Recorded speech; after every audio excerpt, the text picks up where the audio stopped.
કળિયુગમાં જ્યાં એક તરફ પુત્રો તેમના માતા પિતાને અનાથ આશ્રમમાં છોડી દેતા હોય છે, ત્યારે આજના કળિયુગમાં ઉજ્જૈનમાં એક શ્રવણ સામે આવ્યો છે, જેણે પોતાની માતાના ચરણ પાદુકા બનાવવા માટે પોતાની ત્વચા આપી દીધી।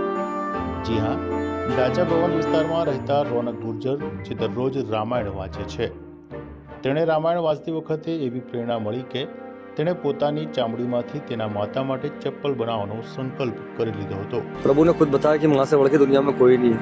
मैं रामायण जी पढ़ता हूँ। रामायण जी में एक दोहे में उल्लेख है कि प्रभु ने कहा है कि अगर अपनी माँ के लिए अपने चमड़े से खड़ा भी बंधवा लोगे तो भी काम है। तो मेरे मन ने ऐसा बोला कि यार मेरी माँ को छोटा सा રોનકે કોઈને આ વાત ન કહી અને તાજેતરમાં જ તેણે સર્જરી કરાવી અને ત્યારબાદ તેના સાથળની ચામડી કાઢી તેની માતા માટે ચરણ પાદુકા બનાવી અને તેને પ્રસ્તુત કરી। કળિયુગમાં આવા શ્રવણ જેવા પુત્રને મેળવીને માતાએ પણ ધન્યતા અનુભવી હતી। જ્યારે પુત્ર રોનકે માતા નિરુળા ગુર્જરને ચરણ પાદુકા પહેરાવે છે, ત્યારે માતા અને પુત્ર વચ્ચેનો આ અપાર પ્રેમ જોઈને લોકોની આંખોમાંથી પણ આંસુ વહેવા લાગ્યા હતા। मैं बहुत सौभाग्यशाली माँ हूँ। रौनक जैसा बच्चा भगवान हर माँ को दे। उसने मेरे को हर मुसीबत से निकाल के अपने बेटे को फर्जा करा, अपने शरीर में से चमड़ी निकाल कर मेरे लिए चरण पादुका बनवाई।